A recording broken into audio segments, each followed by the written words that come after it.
Well, joining us now for more on the situation in Myanmar is Phil Robertson, who's Deputy Director for Asia with Human Rights Watch. He's live from Bangkok. Good to have you with us on Al-Jazeera. So another big defeat for Myanmar's military on the eastern border with Thailand. How serious is this latest setback, and to what do you attribute these series of crushing defeats?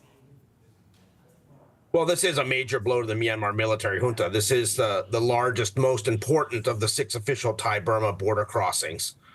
Give you an idea of the perspective, between April 2023 and March 2024, over $1 billion in bilateral trade was conducted through this checkpoint. During peacetime, that figure was twice as high. So, I mean, it's quite clear that this is a major, major blow to the Myanmar military.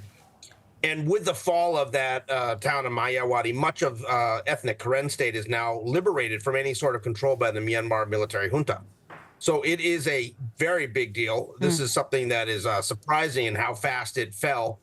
And it shows a real debilitation of the Myanmar military's forces, particularly in the rural areas and in the periphery of the country. Right. So they have suffered a series of defeats in these past few months. To what do you attribute that? What are the factors that have led to the army losing so much ground and territory?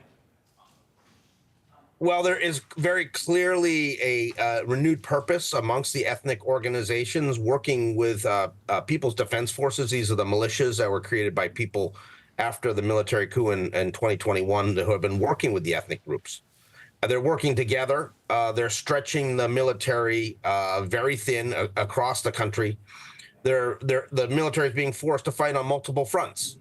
And I think that there's a real decline of popular support in the military and a difficulty in recruiting new people. That's why they've now imposed a new mandatory conscription law where they're going to start drafting people against their will into the military starting in April, later this month.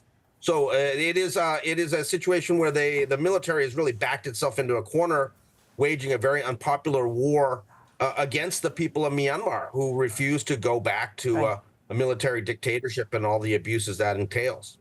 You say a decline of popular support in Myanmar, Phil Robertson. What about outside support? Does the military still have that, the backing of China, for example?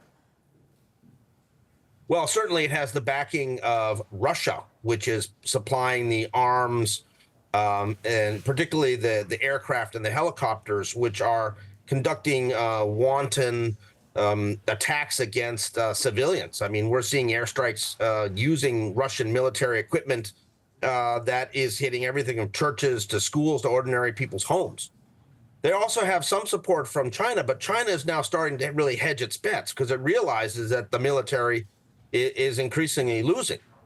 And the interesting thing will be now, what will Thailand do? Because Thailand's military has traditionally been close to the Myanmar military, but they may also start to reconsider, given the fact that it looks like the Myanmar military is losing this war. Very interesting to talk to you about this. Thank you so much for joining us. Phil Robertson, Deputy Director for Asia with Human Rights Watch, live there in Bangkok. Thank you for your time. Thank you.